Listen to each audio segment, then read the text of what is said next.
It's the Crowther budget breakfast briefing. I actually couldn't believe this is the 13th time rather that we've done this. So you'd like to think Chris and I got it pretty honed, and we're going to be a good double act.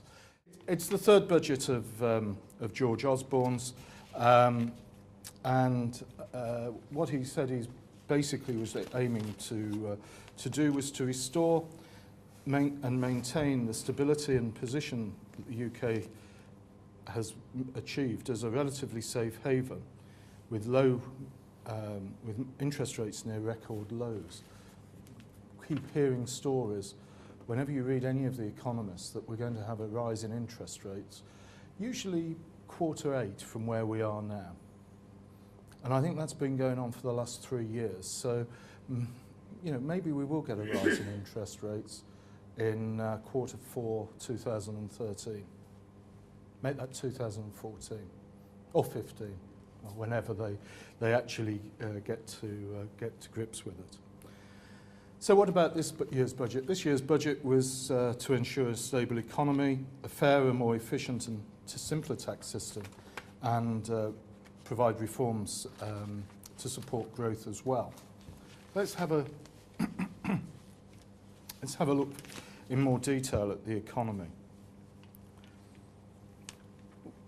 One of the things that surprises me is how 6 months ago they can make certain statements about this is what's going to happen with our forecasting and where we're going, and then change it so quickly. I mean, you know, I did economics at university, and I realised that, you know, as assumptions change, models change, and things change completely.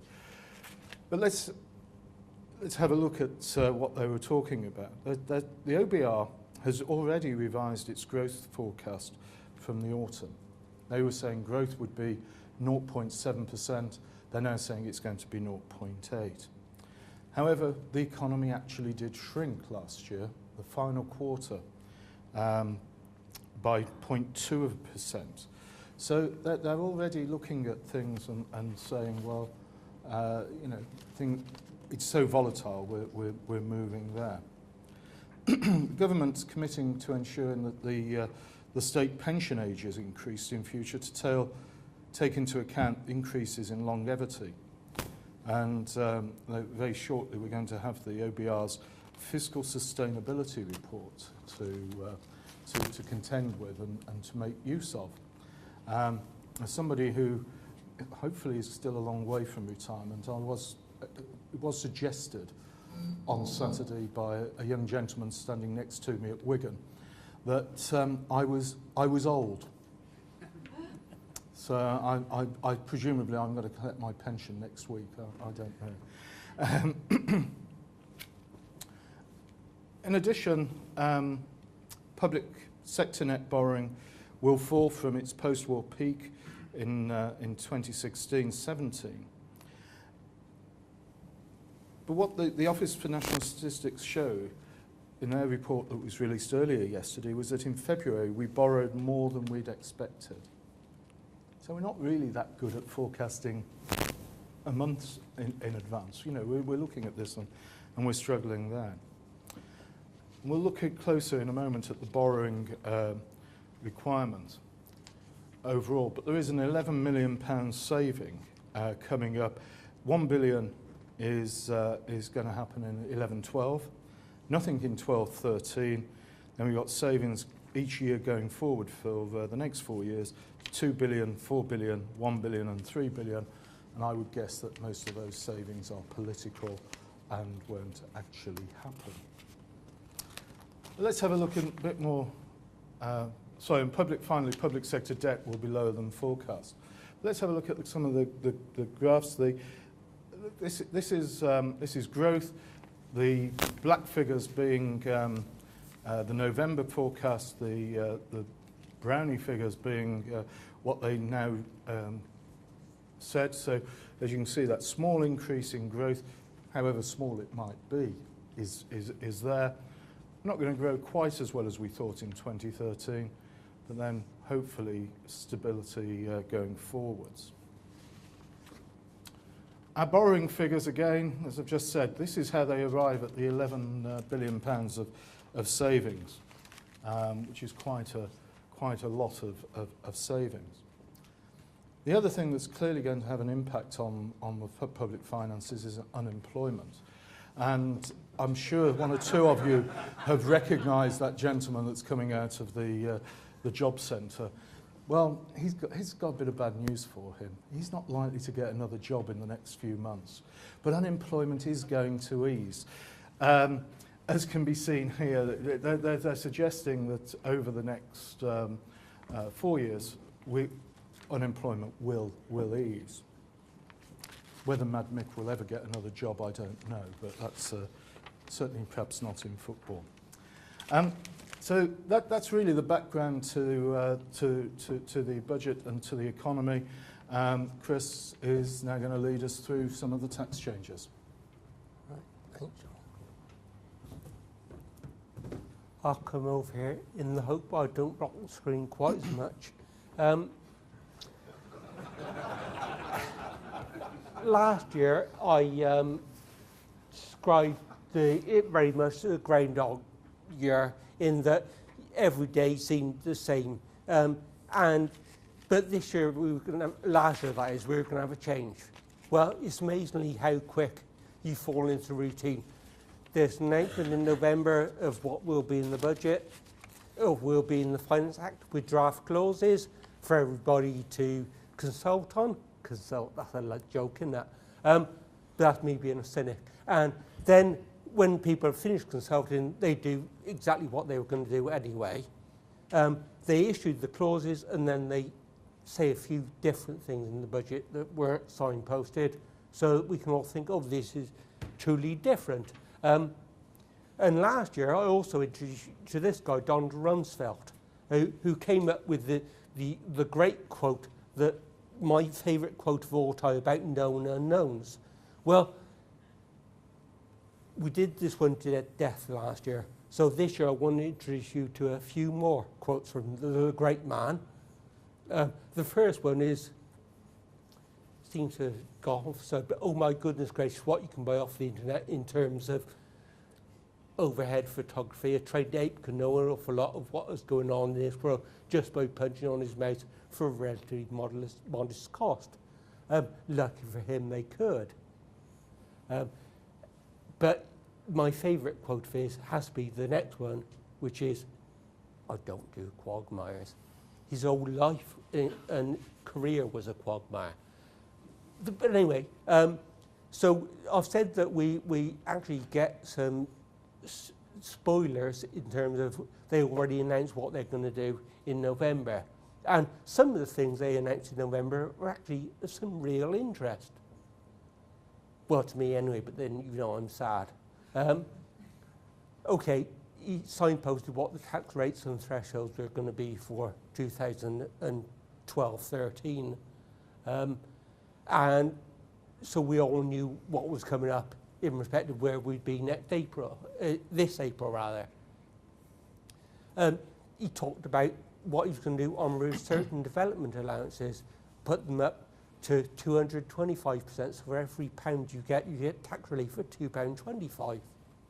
And I mean, it's one of my hobby horses, no pun intended, because a lot of people a lot of companies do research and development, but there's still this perception that it's only done by people in white coats who are boffins.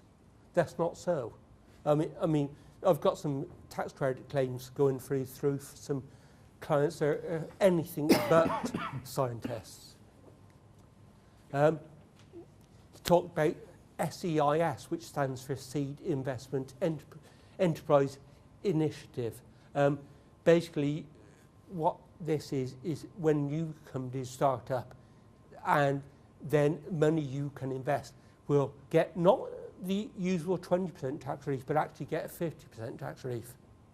And even better, the money that you've incurred, or the money that you've put in, if you've raised that money by selling assets, that's tax-free, that's capital gain tax-free. So you could put 100,000 in these things, so you could have 100,000 at 50% tax relief. Even I can work out that's pretty good. And then you can also get 28% capital gains tax relief on as well. So tax relief at 78% on 100,000 investment sounds good news to me. There's lots of hoops to jump through, but general EIS, which is not new companies, but companies that go to the market and actually ask for money, if you invest in shares in those, you can get tax relief, and that's been increased. It used to be restricted to 500,000. It's now £1 million that you can put in and get tax relief on, which is very welcome. Venture capital trusts, he's made changes to make them simpler. Venture capital trusts are similar to EIS, where you get tax relief for putting money into them. Non-domiciled, he changed the rules so that now there's this concept of someone who's been resident for longer than normal. Introduced before rules that said when you've been resident for 7 out of the last 9 years, to use what they call the remittance basis, which I won't bore you with the detail of. You had to pay £30,000. He now says if you've been resident for 12 out of the last 14, you have to pay £50,000. Asset-backed pension contributions go under the term of ABCs. I won't pretend I understand them, but it stopped really front-loading the pension contributions for employers. Gives you tax relief when you gift assets to the state, to a museum or directly to the state. Legacy to charity, if you leave at least 10% of your estate to a charity, a taxia, then the rest of your estate is only taxed at 36% rather than 40%. So there's a little bit there. That can be quite good on some big estates. Repayments to charities, you actually made, there was technically the claims they were making could only be made by tax return. He's now made it clear that you can actually make in-year repayments to charities, not by tax return. Tax on patents, they've included this concept of what they call a patent box, whereby you're only taxed 10% on profits from patents. Capital allowances on plant machinery in designated areas, so these are the enterprise zones. Capital allowances on energy saving plant machinery, so if you invest in certain machinery, you get 100% capital allowances. But there is a sting in the tail on that one, is that if these are used to generate a feed-in tariff, you actually get money from them, then you don't get the 100%. So if you put solar panels in, you would get 100% unless you sell your excess energy to the electric board, in which case you don't get 100%. And capital allowance on transfer of fixtures, which is of interest to me, but to no one else in this world. And just for the audience, he also made changes to the bank levy yet again. I mean, he made 2 changes this year, last year, 2 changes this year. And also for the audience, he's tied up on change of accounting policy. John and Sarah would shoot me if I didn't mention that one. Okay, but that was the interesting things. There were a lot of things that were what I've called spoilers get a life. Because, I mean, there are things there that are of no interest to anybody, not even to me. I mean, some people will. Champions League final. Yeah, I thought you might be interested in that. You're sadder than me. Basically, it just says that overseas finalists won't be taxed on their receipts from it.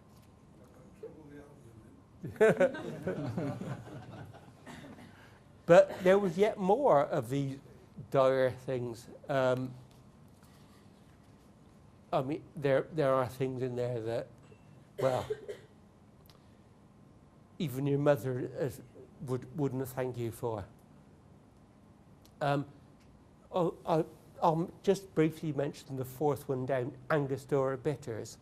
Apparently he's repealed the exemption from duty on Angostura bitters, which is a great loss to us all, because it was introduced in 1931 to help the economy of Trinidad.